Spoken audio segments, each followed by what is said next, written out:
We are live on both LinkedIn and YouTube. So welcome. Welcome to today's session of the Leadership's Advantage. And we're going to talk about how you can drive change as an executive without losing the engagement for your team, engagement from your leaders as well, especially your top high performing teams that are working on critical projects and you're navigating the current change. I'm Dominique Townsend. I am the CEO of We Optimize Work. And I hope our focus is to help you as the organization drive change, establish employee buy-in, and get the momentum that you seek to have in engaging employees to understand how they add value in the change, as well as reduce that employee resistance that often occurs when change or transition occurs in the workplace. So in this session, it is informal, so feel free to comment with any questions you may have.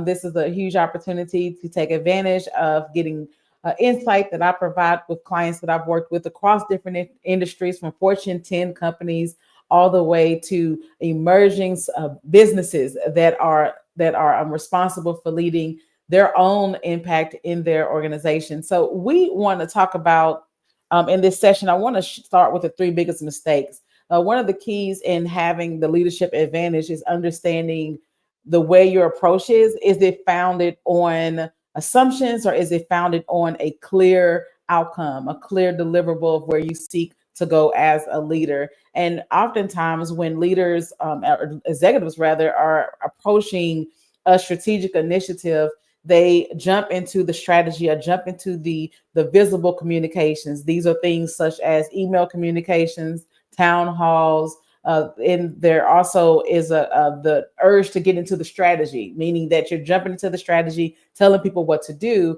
When if you found your approach, meaning driving or anchoring your approach in a clear direction, anchoring your approach that addresses the assumptions, that reducing those assumptions and addressing those assumptions with viable plans, understanding what are the concerns around what people have, what are they feeling, what are they seeing, what are they hearing from other colleagues across different departments in their response to a change that they're hearing about, to get that early on information to understand the concerns that employees and your top teams have. It can help shape how your decisions are made. And so we want to talk about those biggest mistakes that often happen. So before you are pursuing leading a change or leading a new objective as an organization, you are already addressing the biggest mistakes by reducing those and removing those. So we'll talk about those three biggest mistakes here. And what I wrote down in my notes is the three biggest mistakes. We'll talk about that on what the leaders make in introducing change, and then how to turn pushback into buy-in with a simple shift in messaging, and communicate how to overcome worry of not executing success in objectives with confidence, clarity, and control. So often when we look at how communications are happening as an executive, many of the concerns that I have received from executives were being able to carry out strategic objectives, particularly organization-wide initiatives that they're responsible for, that their name is on. The biggest concern lies in being able to carry that out with success. So we'll speak about what solutions to consider in your approach. But the first thing, of course, is starting with the biggest mistake that leaders make when introducing change and how to avoid them. So change, it isn't just about implementing new strategies. Change is about ensuring that people are on board, the culture is aligned, and progress is celebrated every step of the way. And leaders often make key missteps that can undermine the success of their change initiatives, but with proactive actions, and these can be avoided. I often say that employee resistance is a controllable factor. Employee resistance is a controllable factor. How you succeed in leading a change initiative organization wide is a controllable factor. It is a controllable factor because you are basing your approach on employees having immediate buy-in, employees being ready to adapt to different changes. Well, those assumptions, if they are not proven out, then it can impact your ability to succeed. That's why it's effective to be more proactive in the beginning so that you can have higher levels of success and achieve the success you deserve as an executive leading change, especially in keeping your top teams engaged.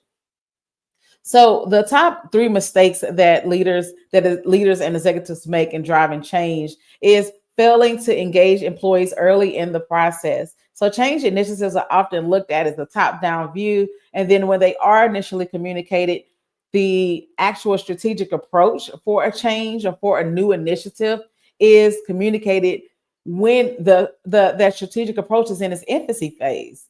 So with that, that means it's not grounded on key principles, key values, key levels of understanding that can be effective in how it's communicated to the impacts of roles and teams. So when there is a top-down communication that is happening where people are receiving the communications throughout the companies, that immediately opens up it opens it up for people to have their own assumptions for how this change is going to impact them.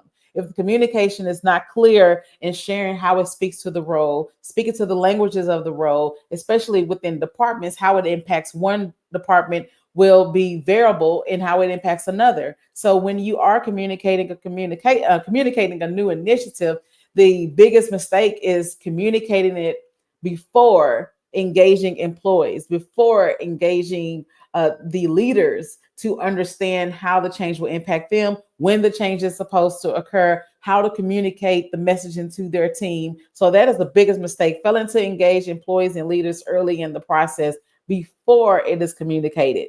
Like having official communication with it. The second mistake is underestimating the impact on culture and mindsets.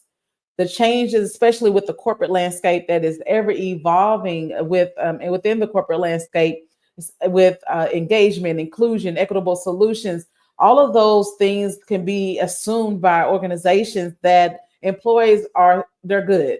We haven't scaled back on anything, so our corporation is not there. We're not concerned because our employees know that we have this particular stance on certain policies or certain ways that certain values that they believe in as a corporation, even programming that supports them as employees. So it's assumed that they're not concerned, but no matter what your corporation's stance is on a particular initiative, I'm speaking on the corporate landscape as it relates to DEI, because it's one of the most recent high priority concerns that all corporations need to start looking at and evolving how they approach communicating with their team and ensuring that their employees understand how they still have a value in the direction that the company is seeking to take. And so that is going to be creative integration that many companies are going to have, but not one corporation will not be impacted by how teams are perceiving what values that their company has or what values that their corporation has. And so that is the thing that has to be proven out, meaning engaging with people within town halls and engaging with leaders, with having best practice being shared. There could be different departments that are more successful in how leaders are engaging with their teams. Will provide an opportunity for leaders to share best practices so they can be more comfortable in addressing key concerns, as well as being proactive in showing employees how they add value, showing leaders how they add value. So as an executive, when you are driving initiative, you're at such a high level and directly from the stakeholders, if you're engaging with stakeholders or even shareholders as a corporation. If you are a smaller organization and you have a board and you are interacting with people who have varying concerns from a strategic standpoint, you have a high level view as an executive that leaders and top teams do not have the visibility to. So their understanding of a communication of how things are communicated in driving a change should have a high sensitivity rate and making sure that communication provides some grounding of how it impacts that role. So I'm speaking the common theme of when there is a change that is being introduced, when there is a new initiative being introduced, to ensure that there are anchors in the ground that show how it impacts a role, how does it tie into the vision and values of us as a company, and then having your leaders and your teams and engage in sharing how their own personal values or how they see the roles supporting the change itself. So definitely with underestimating the impact on the culture and needs is a big mistake that executives make when they are communicating initiatives, when they are determining timelines, determining capacity of top teams and the capacity they have to bring attention to a new initiative or carrying out a new change or being able to adapt. So it's not just about change. It's not just about systems and processes. You want to make sure that you're shifting mindsets to continue to evolve and grow and providing the resources and tools needed for teams to be more confident and clear in understanding how the engagement change initiative is impacting them. So leaders, they have to address the emotional and cultural aspects to ensure the sustainability.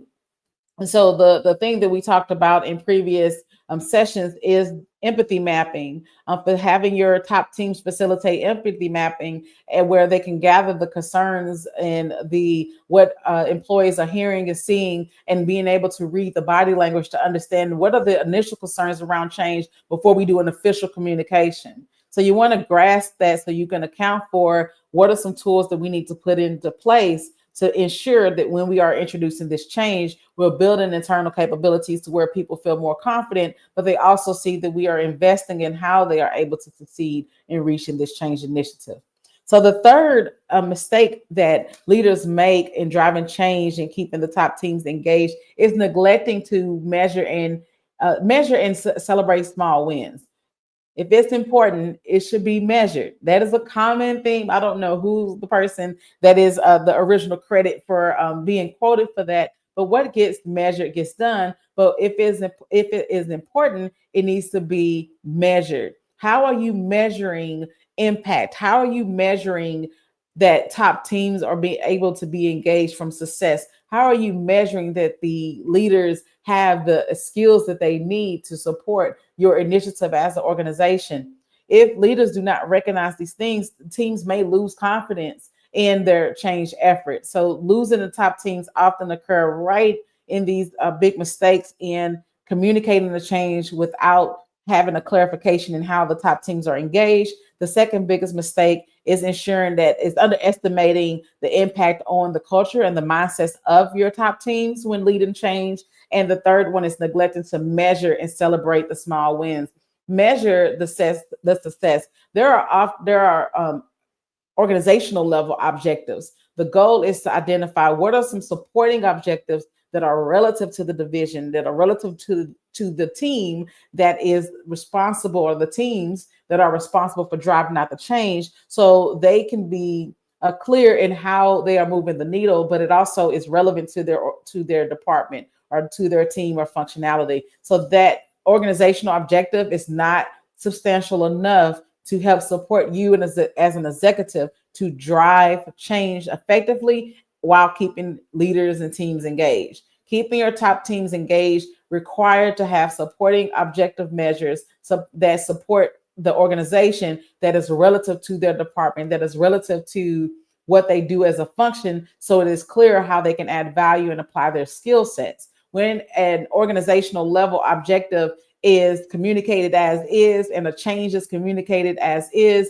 and people are expected to get on board, you will not get the momentum that you seek as an executive, because it is not relative or provides some relevancy to how a team or how a department is to function or how they add value. So what will happen is you will have increased employee resistance, you have increased concerns and shift in mindsets in feeling like they have a value and feeling like that their job is safe, especially with the adoption of the technology and AI and adoption of technological advances that are also impacting how roles are being shaped and it grow as well. So you want to address those. And the solutions to overcome the challenges that are often faced in keeping your top teams engaged during change is to engage early, address cultural shifts, and celebrate progress. So the way that you can engage early is using surveys in a proactive manner. Notice I say using surveys in a proactive manner.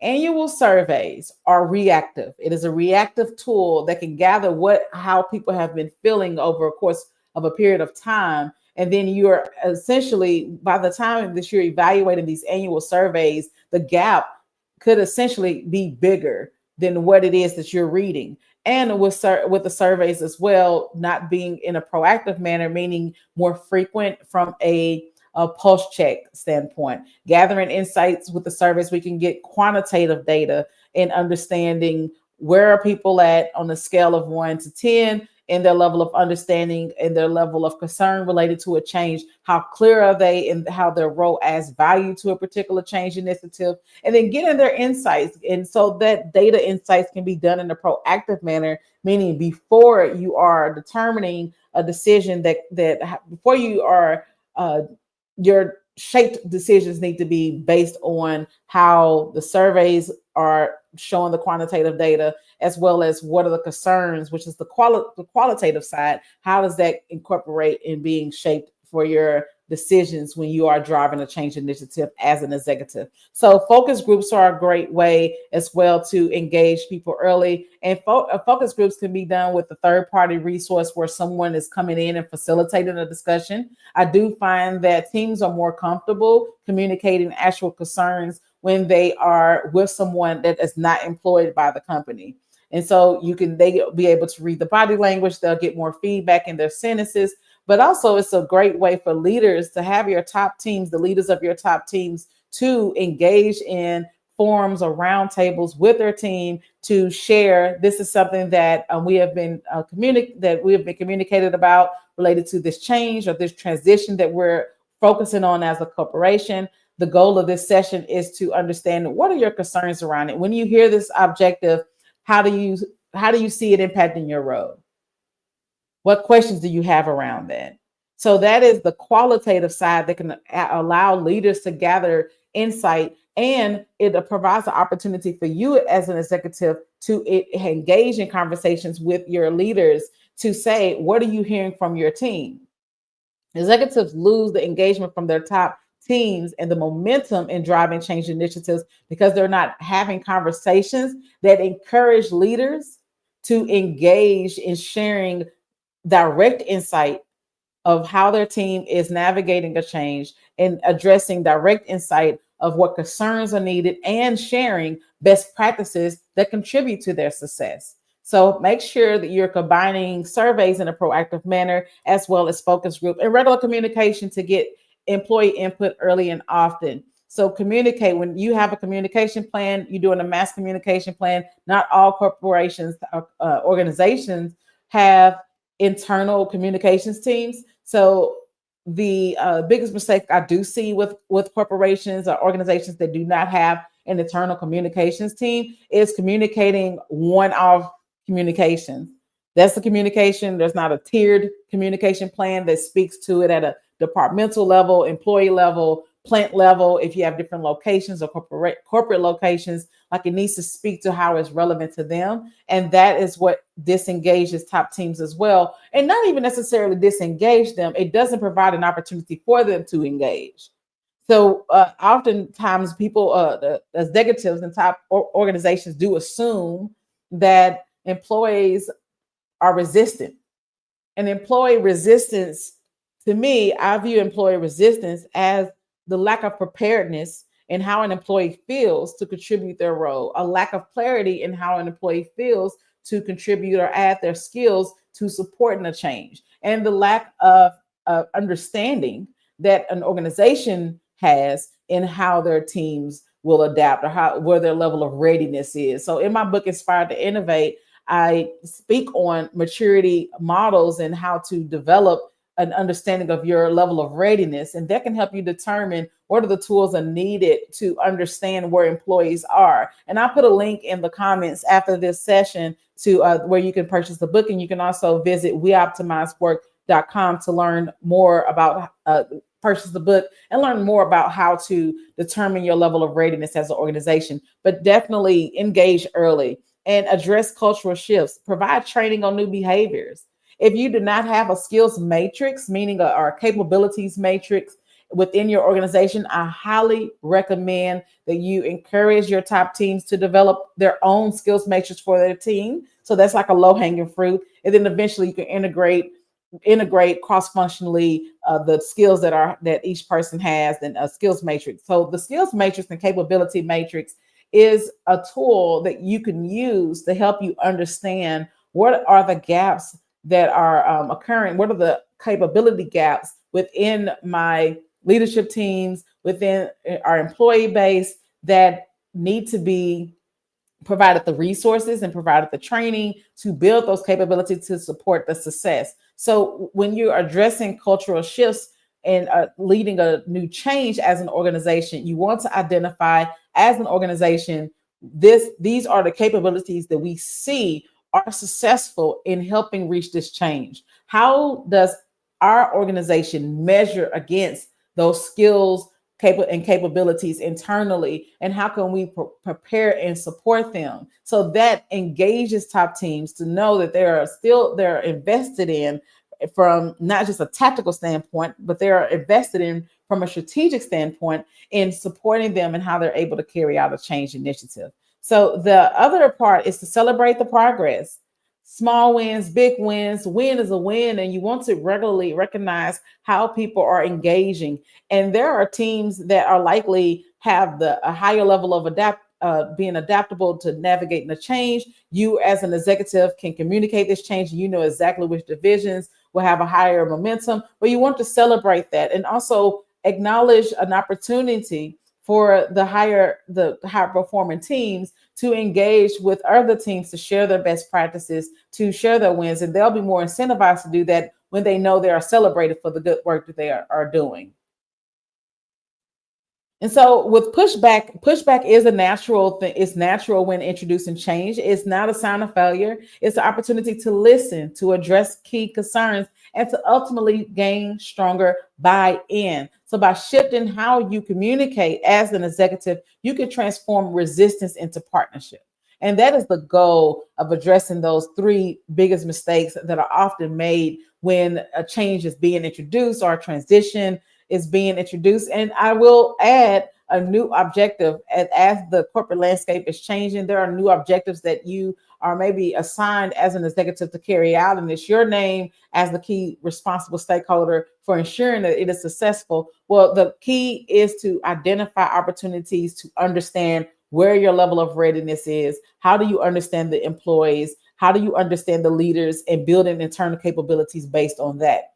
And a data point that can help you understand the shape of change initiatives. A study by McKinsey found that 70% of change initiatives fail, but organizations that focus on effective communication throughout the process can improve their success rates by 30%.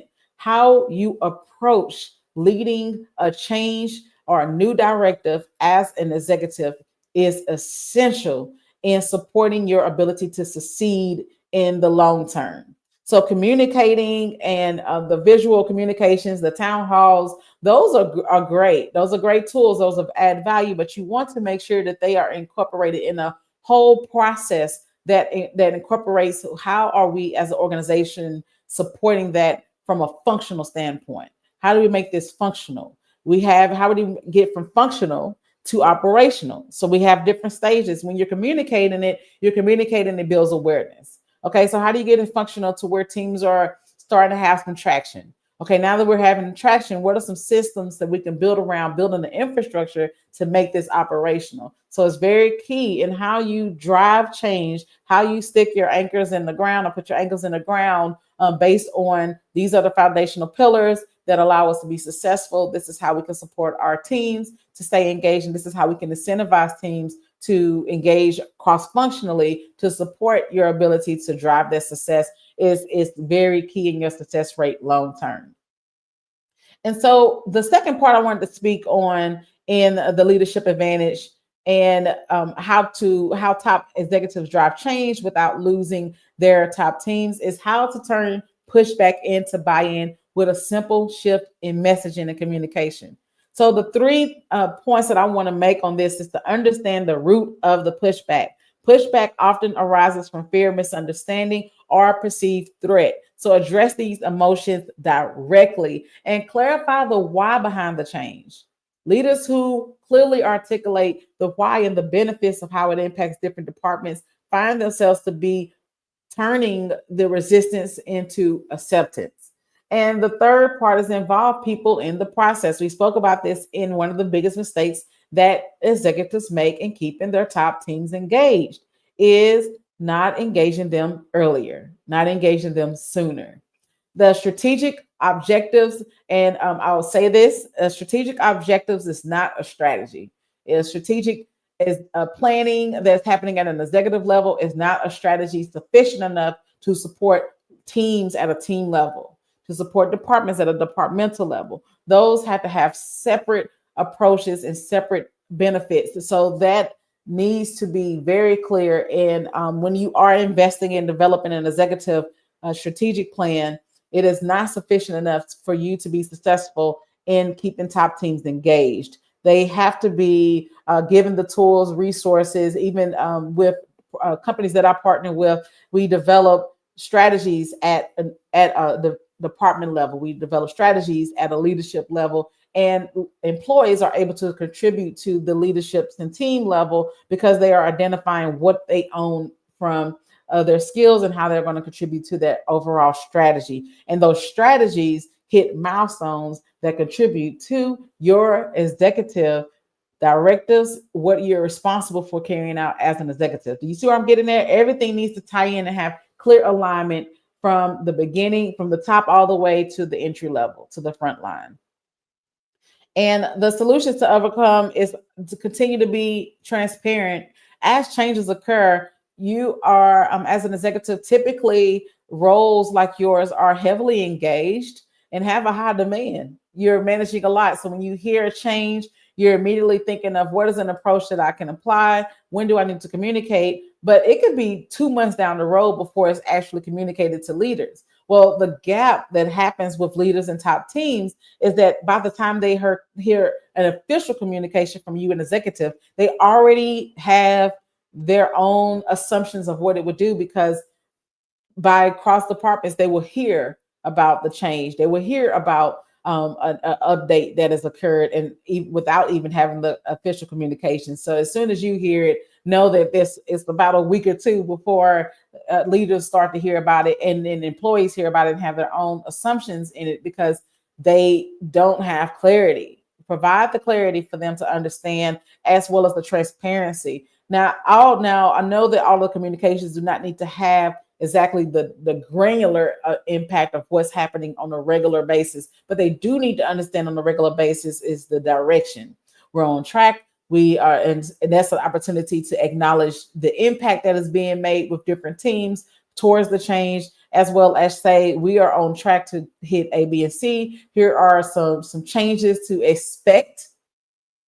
And then if you don't know the time that those changes are to be expected as an executive, then even mention, we will be communicating, we will inform you when this is occurring, but this is what to expect from at a high level. So those are effective communication tools, because people can already bring the guards down on assuming that this changes is impacting them tomorrow, or the level of uncertainty that can occur with roles that are actively engaged in supporting the change.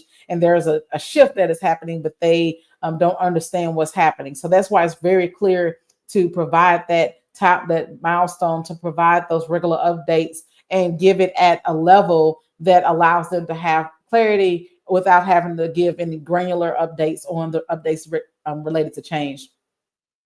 And as executives, the fear of not meeting objectives can be overwhelming. That is one of the biggest things. Is as an executive, you are responsible for like a lot of demands that are going across the board, heavy priority, some of them that are competing. And as an executive, you care about driving success, and you care about driving change and transformation, and how people are working towards an initiatives, and how you are able to meet stakeholder goals and expectations that are expected of you as an executive, but with a clear approach, with a clear values, that values-driven leadership, with clear understanding of what tools are needed to support the people who will essentially be helping you carry out the milestones and the deliverables in reaching those goals, is key in supporting your success. You are not alone in it, and your effectiveness as an executive is not determined on how many answers you have in the beginning. It's determined on how you are courageous enough to engage leaders and engage top teams in gathering their insight and understanding and gathering them in the decision making that incorporates or that involving your and how your decisions are shaped as an executive. So a research point, because we love data, is a research from the Harvard Business Review shows that 72% of executives report that having a clear, focused strategy helps them to feel more confident in achieving their objectives, even when obstacles arise. The data doesn't lie. The data tells a story in supporting how you can determine what's next. And so, as an executive, be clear in how you are sharing how roles are being impacted, but also have a clear focus strategy. A clear focus strategy that shows how it impacts at a divisional level, at a leadership level, and then having the leaders engage their team to develop team level approaches of how they're going to support it. The executive level strategy is not sufficient to help you carry out any change objective or any change initiative, a new objective set for 2025. It is not sufficient enough to carry at a divisional level, at a leadership level, and at a team level. Those have to be developed to support it because it will directly speak to the functionality of a department and what's expected of them and how they are supporting the organization overall. Now that goes into like organizational design aspects, but I'll do that. I'll say that for another episode. So I just wanted to share with you that it's important to make sure that each area has their own operational focus that supports how they are supporting the executive directive that you have assigned for you to carry out. And so the last but not least in this session, I just want to let you know how to overcome worry of not executing success and objectives with confidence, with clarity and control. And so the three things is to clarify objectives, to prepare for obstacles, and develop support systems. Overcoming worry of not executing success and objectives with clarity, confidence, and control lies in these three areas. Being able to clarify objectives, you will be able to clarify by breaking down those large, ambitious goals into clear, actionable steps with defined outcomes. I highly recommend that as an executive, you look at your approach in phases. If you are approached with an executive directive that says you have 12 months to reach it, 12 months will be that end goal. But you can phase your approach to say what can be done within our first 90 days, what can happen within the next 90 days, and then move forward on. And that will help you to focus. Also, it will help you to keep the I think that urgency feel like, okay, we're not doing what we need to do. If you clearly define what milestones need to be reached along a journey or in phases that lead up to the 12-month mark, that's your the deadline, or that's the implementation time, depending on what that goal expectation is, you can phase your focus into these are the milestones that we're focusing on, and that helps you to drive your clarity, and it helps you to drive your strategy and how you're determining what needs to happen. And then while you have those phased milestones that lead up to that 12-month deadline, you can look at a 12-month implementation date. You can start identifying these are areas that, okay, this milestone will impact that. How can we make some shifts that are happening, but it will allow you to still keep your focus on that first phase. So I highly recommend that you look at large organization-wide initiatives in a phased approach, meaning what kind of milestones are essential that need to be reached that reflect success in your ability to drive this change initiative, as well as keeping the top teams engaged. What are the things that we need that are essential? And those milestones, when do these milestones, how do they sequentially support each other? What are the things that require this milestone to be completed in order for this milestone to be reached? So that phased approach and that phased level of thinking allows you to overcome the worry that occurs with being able to be successful in driving the change. Prepare for obstacles. So when you are looking at the leading a change, what are those constraints?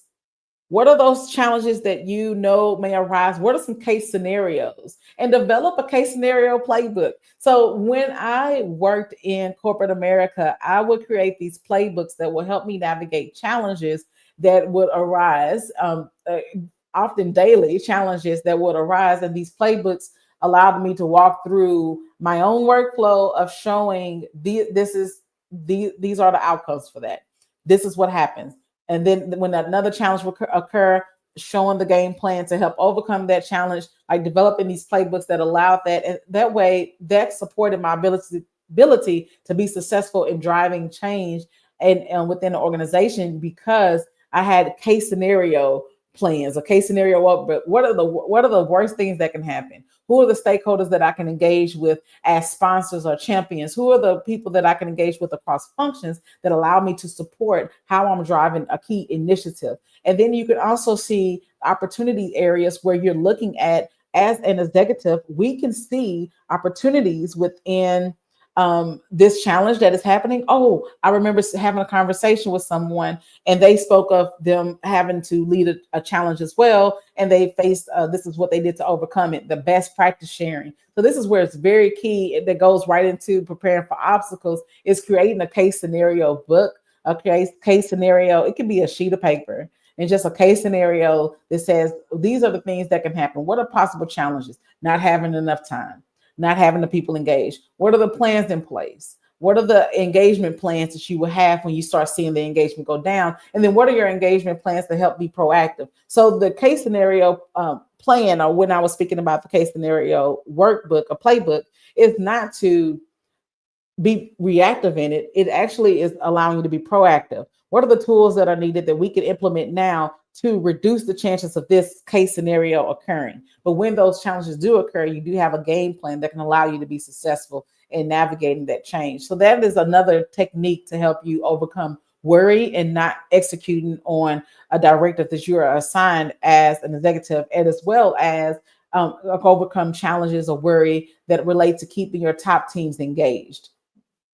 Support systems. You want to ensure that you have a strong support network of stakeholders internally and teams that can help provide insight on where they are, provide best practices that are working, so it can help you reassure what departments need more support as well. So engage in those stakeholders. Who are the people that are cross-functional that you can engage with? Who are the people that are in other industries but that have similar roles? And that way you can have that support system and navigating those conversations. The goal is not to see how you're able to lead the success alone. It's in your ability to navigate with other people, your ability to collaborate with confidence, the ability to engage people for insights and direction, so you can guide and be an effective guide in leading a success toward for your organization. And so one of the things to do as well is learn your level of readiness so the teams can have higher levels of adaptability. If you are implementing a strategic level at a high level strategic level, and someone, or you have a team that does not even understand how to solve problems, then that level of readiness, that adaptability, or that team's ability to adapt to that change or be able to get the momentum that they need to have to support what you're seeing as an organization, those things are more difficult. And that's where it assumed that they have employee resistance. But in turn, those top teams do not have employee resistance. Those teams have lack of clarity and lack of preparedness. So if you embrace the adaptability, if you meet them where they are, if they are not natural critical problem solvers, then what are some prompted questions that can be asked that can engage them to think about how they will solve a problem, think about how they will contribute to improving an initiative, to think about how they will apply their skills. You can't embrace adaptability if you're not encouraged with the tools that allow them to think it and think of how they can support a role. So that's a key thing, is seeing where is your organization in the level of readiness related to the objective that you are responsible for driving. Understand that level of readiness. And it means, understanding your level of readiness means that you will eventually get to a high level of readiness, or what I consider a maturity level related to that initiative. But the goal is to meet you where you are. and let it inform you, not deter you or make you feel as an executive that you is not interesting enough. Meaning that, okay, these are things that, okay, the checklist, we don't need that. We'll go straight to the strategy. Well, what happens is a strategy is at a higher level of readiness than a checklist or a forum where roundtables are happening where people can engage and share insights. You have to meet the level of readiness, and then eventually you can get team members to be more engaged and get leaders to be more engaged in a strategy level of readiness when you are preparing them up. So you want to prepare your teams up so they can remain engaged and remain high performing, and reduce the level of worry that you have. Often the worry is to the assumption that the worry occurs due to the assumption that people have a high adaptability rate, that people understand how an executive directive is going to impact them, or a new objective or change. It is assumed that they will adapt. And we have to make sure that we are providing the tools and resources for those teams to stay engaged. And build a self-awareness and emotional intelligence to stay calm. So cultivate resilience and staying steady during uncertainty. And self-awareness is understanding, where do you fall personally as an executive? Where do you fall on the scale of your behavioral tendency when you're introduced to leading a new change and a new objective? So there are different scales that we talk about that range from being from denial, resistance, all the way up to being enthusiastic about change. Understanding how you personally adapt to change, and how will allow you to give your own personal resources and tools to build your capabilities and your level of confidence and becoming more comfortable. If you are finding yourself in more of a resistant scale and your behavioral tendency, then you can provide the tools that allow you to see, okay, what things do I need to have clarity on? Who are the stakeholders I can engage with? That can help you move to, okay, now we're moving to where I'm more enthusiastic about it. I have the stakeholders I'm going to engage. I have the areas that I have my clear milestones where I'm going to phase out how these milestones are going to be reached, or to reach this executive objective. And those are the key things that can help you to build your own level of resilience and empower yourself to be more confident, and reducing the worry that can occur when leading a change directive, especially when it's organization wide, because your name is on it and you care. You care about making a legacy. And so within the workplace, so those things can be reduced by addressing those three areas that I spoke on. So that concludes our session today. And I'm going to open it up. I'm going to look over here to see if hey, Dr. T, thank you for joining this live session. If you have any questions, I don't see any questions in the comment section over here. So feel free to comment in the replay any questions that you may have around how to drive a change as an executive and how to keep your top teams engaged. I am here and I'm happy to help you. Again, you can purchase a copy of Inspire to Innovate. It is available on my website at weoptimizework.com. And this is a great tool to help you as an executive drive change effectively within your organization. I'll have the link to purchase the book in the comments as well. And in the meantime, have an optimized day.